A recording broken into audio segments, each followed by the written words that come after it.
출산이 3일 남은 상황에서 그 계약금조차 사실은 신용대출로 메꿨기 때문에 현금 자체는 한 2천만 원. 최근에 이제 올라온 최고가 실거래가는 이제 5억 2천만 원에 실거래가 되었고 이제 새 아파트에 새 아기와 우리 아기와 새 아기.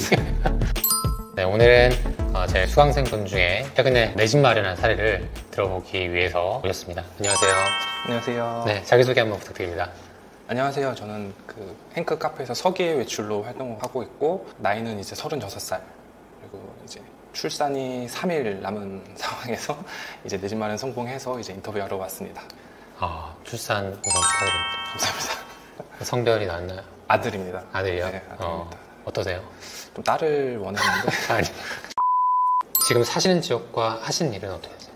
지금 사는 곳은 회기역 쪽에 있는 그 휘경동에 살고 있고요. 하는 일은 이제 그 냉동수산물 유통 쪽에 근무하고 있습니다. 부동산과 조금 관련된 건 아니었나요? 부동산과 전혀 관련이 없고 뭐 그 전에 했던 업무가 이제 그 외식 쪽에서 일을 했었는데 이제 그때는 이제 상가 쪽 좀 보러 다니기는 했었는데 뭐 그거 빼고는 사실 부동산하고 관계가 없는 일을 계속 하고 있었습니다. 그러면은 이제 부동산 중에서도 뭐 방금 말씀하신 어떻게 보면 상가나 뭐 이쪽을 먼저 공부하실 수도 있을 것 같은데 네. 아파트를 최근에 이제 뭐 매수하셨는데 아파트를 공부하시게 된 계기가 있나요? 상가는 뭐 개인적인 그런 희망사항에 대한 부분이었던 거에 반해서 결혼하고 나니까 사실 주택은 필수잖아요. 그래서 일단 와이프랑 이렇게 살 집을 먼저 구하는 게 사실은 우선순위였던 것 같아요. 뭐 나중에 뭐 먼 미래에 상가를 해서 제가 뭐 창업을 할 수 있을지 모르겠지만 현실적으로는 이제 가족끼리 살 공간을 먼저 구매하는 게 우선이지 않을까 싶어서 아파트를 제일 먼저 선택하게 됐습니다. 집을 매수하시기 전에 상황은 어떠셨나요? 사실은 문신이 하나 네. 있고요. 경매로 받은 빌라가 사실 공부를 너무 안 했을 때 덜컥 경매로 유튜브만 보고 빌라를 경매로 받아가지고 그것도 사실 감정가보다 좀 높게 받아가지고 전세도 안 나가고 제가 빌라 낙찰받고 나자마자 이제 전세 사기 터지고 빌라 전세가 아예 안 나가는 상황이었고 그래서 어쩔 수 없이 신혼집에 전세 살던 거를 처분하고 경매 낙찰 받았던 곳에 실거주를 하고 있었던 상황이고요. 문신이 한번 새겨지니까 좀 아파가지고 그리고 아파트 같은 경우는 공부를 하면 할수록 잘만 공부해서 잘 매수하면은 적어도 문신은 안 되는 거는 확실했어요. 이게 뭐 황금성에 대해서 그때 좀 되게 뼈저리게 깨달았고 잘 사면은 이게 못해도 내가 산 가격보다 밑으로 팔리는 가격은 좀 별로 없지 않을까라는 것도 좀 있었고 근데 빌라 경매 받았던 거는 지금 팔아도 몇 년도쯤 어느 지역을 받은 건가요? 22년도 봄에 회기역 맞은편에 있는 유튜브에서는 이제 집 근처 먼저 보라고 해서 집 근처 하다가 사실 여차하면 뭐 실거주하지라는 생각으로 일단 하긴 했는데 진짜 실거주할 줄은 몰랐던 상황이었고요. 조금 잘한 점 또 아쉬운 점이 있었을까요? 일단 아쉬운 점은 생초를 날린 거가 제일 아쉽고 생초라고 하면은 그 뭐 대출부터 해서 명의나 이런 모든 것들이 사실은 분양권을 먼저 공부했었으면은 그렇게 쉽게 날리지 않았을 것 같은데 그거를 이제 빌라에다 써버린 거 대출도 그렇고 잘한 점은 어쨌든 한 번 해본 거 똥인지 된장인지 일단 먹어본 거. 그 집은 현재 이제 입주를 하셨고 그 다음에 또 결과가 있으신가요? 구독 스터디를 계속 공부하면서 그 수업 중간에 나왔던 이제 보류지 아파트를 낙찰 받았습니다. 지금 그것도 이제 한 보름 남았습니다. 입주까지 대출까지 다 신청 완료한 상태입니다. 보류지라는 게 생소하신 분들이 많을 텐데 어떤 건지 설명해 줄 수 있나요? 뭐 재개발이나 재건축 같은 거 할 때 이제 뭐 전체 물량에서 한 1, 2% 정도를 이제 보통 조합이 가지고 있다가 뭐 나중에 뭐 사업비나 뭐 이런 식으로 하려고 우선 빼둔 그 호수를 이제 보류지라고 하는데 그거를 이제 제가 그 공고 수업 시간에 나온 거를 보고서 가서 낙찰을 경매처럼 그것도 낙찰이더라고요. 그래서 최고가 낙찰로 해가지고 받았습니다. 경매에서 있는 것처럼 권리 분석이나 뭐 명도도 있나요? 권리 분석이나 명도는 아무것도 없고 새 아파트가 입주 전이다 보니까 그냥 깔끔하게 그냥 저는 이제 분석만 잘 해가지고 분석도 이제 그 시세나 뭐 이런 그 가격이 적당하지만 보류지는 미리 동호수가 나오더라고요. 그래서 동호수가 어디가 좋은지 흔히 로얄동 로얄층인지 그거를 잘 봐가지고선 들어가야 되는 것 같습니다. 좋네요. 명도가 어떻게 보면 경공매 좀 가장 심적 부담이 되는 부분인데 빈집이고 또 신축이고 어느 단지를 받으셨는지 금액이나 뭐 낙찰가 정도 알려주실 수 있나요? 그 의정부역 쪽에 있는 의정부역 더 푸르지오 센트럴이라는 아파트고 제가 낙찰받은 게 이제 우구 타입을 낙찰 받았는데 이제 최저가가 아마 4억 400인가 이렇게 음. 좀 있었던 것 같고 제가 낙찰 받은 금액은 이제 4억 1,399만 원. 그러면 최저 입찰가보다 얼마 1,300만 원 정도 더 쓴 것 같습니다. 어느 정도 주변 시세를 고려했을 때 좀 저렴하게 샀다고 볼 수 있나요? 최근에 이제 그 저희 아파트 단톡방에서 올라온 최근 최고가 실거래가는 이제 5억 2천만 원에 실거래가 되었고 이것도 입주권이다 보니까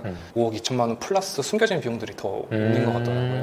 뭐 확장비, 네네. 뭐 에어컨비 뭐 그런 부분들이 다 숨겨져 있어가지고 실제적으로는 아마 5억대 중반에 거래됐다고 하더라고요. 네. 한 최소 5천 정도는 볼 수 있겠네요. 네. 네, 좋습니다. 사실 보류지 입찰을 영상으로 제공하거나 뭐 경험담을 나누는 경우가 많이 없을 텐데 좀 그곳 분위기는 어땠나요? 그리고 절차는 어땠나요?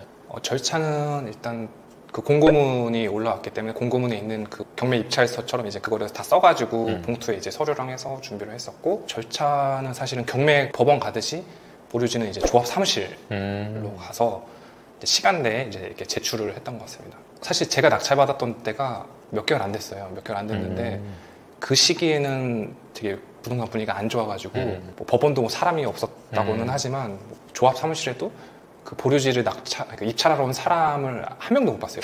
그래요? 네, 한 명도 못 봤고. 입찰서를 내고 간 걸 수도 있겠네요, 이미.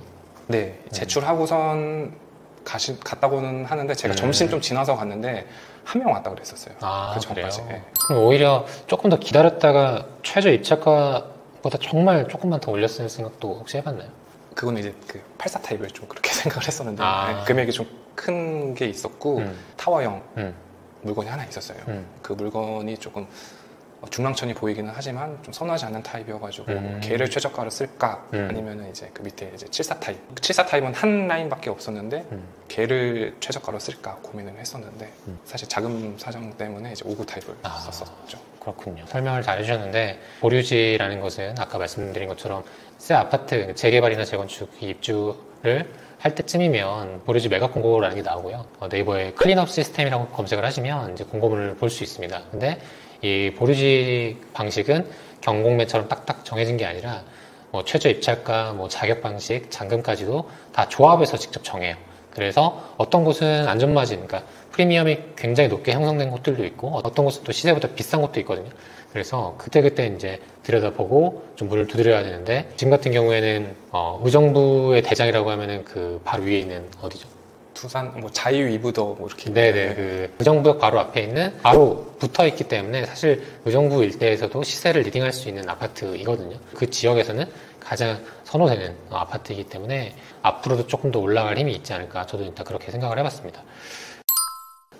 그 이후에는 어떻게 생각할지 처음의 생각과 그 이후에 좀 변화된 부분이 있나요? 사실 보류지의 좀 단점 아닌 단점이 대체로 잔금 기한을 막 60일, 90일 이렇게밖에 안 주잖아요. 5억이면은 네. 그 5억을 60일까지 다 치르라는 거네요? 네, 그랬던 그 보류지들이 서울권에 특히 많았던 것 같은데 의정부는 특이하게도 3개월 넘게 그 잔금을 치를 수 있는 기간이 있었고 그리고 일반 분양자들하고 똑같이 집단 대출을 할 수 있는 기회가 있었어요. 그래가지고 뭐 거기를 전세 줘야 될지 월세 줘야 될지 뭐 감정가가 적게 나오면 월세 줘야 되나 뭐 이런 고민을 되게 많이 했던 것 같은데 왜냐면 지금 살고 있는 그 빌라가 좀 빌라기는 하지만 흔히 말하는 그 처세권 처갓집이 가까워가지고 와이프가 이제 아기도 나오고 네. 하니까 처갓집이 차로 5분이고 뭐 버스 한 3정거장밖에 안 돼가지고 되게 좀 거기서 한 1, 2년 더 살고 의정부를 전세를 줄까 이 생각을 좀 많이 했었는데 생각보다 감정가가 너무 높게 나왔어요.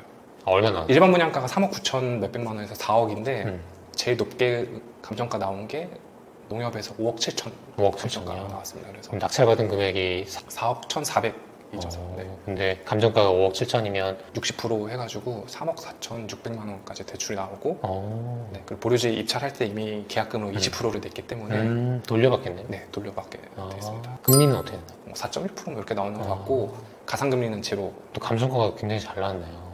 네, 그래서 실거주 하는 걸로 바로 새 아파트에 이제 새 아기와 우리 아기와 새 아기 첫 아기가 네. 잘 세팅했네요. 네. 축하드립니다. 감사합니다.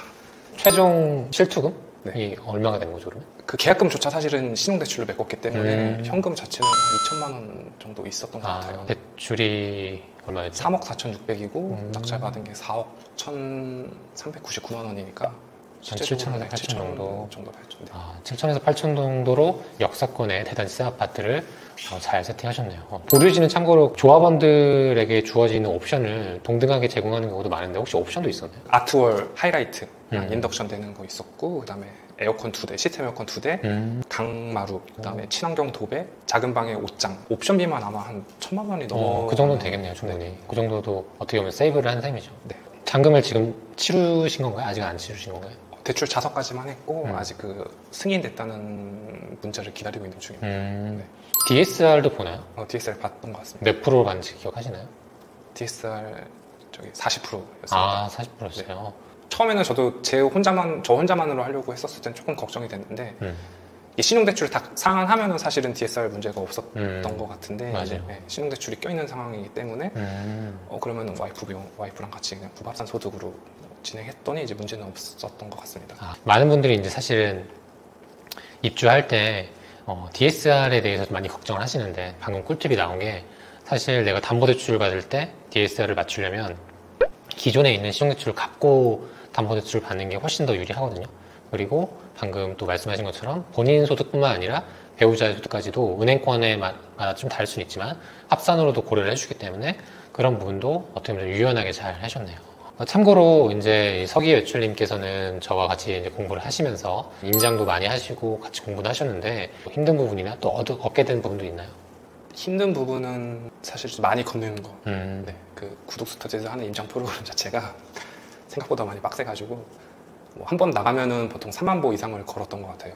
3만 보, 3만 5천 보 걷고 키로수로 보면은 15km, 20km씩 걷는 것 같거든요. 서울은 언덕도 되게 많아서 언덕 올라다니는 것도 힘들고 비 올 때도 임장해보고 이번에 무더위에도 임장해봤을 때 이제 그런 야생에 약간 노출되는 게 조금 힘들었었던 것 같고 그에 비해서 좋은 점은 약간 자의반 타의반으로 해가지고 내가 관심 지역이 아닌데 프로그램으로 이제 신청을 하면은 저 멀리 인천, 창원, 대구, 안산, 수원 이런 데까지 전혀 생활권과 맞지 않는 데도 이제 아파트 임장을 하고 공부를 하다 보면은 좀 보이는 게 되게 많이 아파트 자체도 많이 보이고 시장 상황도 많이 보이고 제일 좋은 점은 이제 아파트 브랜드마다 특징이 이제 조금씩 눈에 보이는 거. 어떻게 보면 지금 이제 일도 하시고 또 출산을 앞둔 또 아이 아빠이신데 이런 상황에서 나만의 좀 공부 방법, 루틴 같은 게 있었나요? 저는 사실 운전하는 일이 좀 많아가지고 운전할 때마다 늘 이제 유튜브 아니면 이제 모바일로 이제 핑크 에듀 해가지고 그거 보고선 계속 다녔던 것 같아요. 그냥 사운드만이라도 이제 계속 들으면서 그랬던 것 같습니다. 어떻게 보면 1년이 짧으면 짧고 또 길면 긴데 그 시간에 좀 힘들었을 때 극복 방법이나 그런 게 있었나요? 보통 이제 해이해진다고 표현할 때 사실 이제 와이프 배를 보면은 네, 배가 점점 부풀고 이제 아이가 태어나고 이제 그러면은 아이한테 좀 더 좋은 환경을 제공해야겠다는 그런 책임감이 조금 더 생겼던 것 같아요. 그래서 이제 앞으로의 서기 외출님의 계획이 있으신가요? 빚잔치라고 하죠. 네, 일단 그 입주하면서 그 대출이나 이런 부분을 싹 정리하고 자금을 다시 이제 모은 다음에 얼마나 내가 쓸 수 있는 가용 자금이 얼마나 남았는지 한번 9월달 이후에 조금 고민을 해보고 제 명의로 할 수 있는 부분이 있는지 아니면 이제 부모님이나 동생의 명의를 써서 다시 한 번 더 투자할 부분이 있는지 이제 그거를 고민하고 있습니다. 그래서 올해 하반기 안에 한 채 정도 더 매수하는 거를 목표로 지금 하고 있습니다. 네. 좋습니다. 오늘 또 소중한 시간 내주셔서 출연해주신 서기 외출님 인터뷰 많이 도움되셨나요? 보류지라는 투자 방법도 여러분들이 신축 아파트를 싸게 매수할 수 있는 좋은 방법이기 때문에 꼭 한번 보시면 좋을 것 같고요. 또 궁금한 사항 있으면 댓글로 남겨주시면 답변 드리도록 하겠습니다. 오늘 영상은 여기까지고요. 다음에 또 좋은 영상으로 찾아뵙겠습니다. 감사합니다.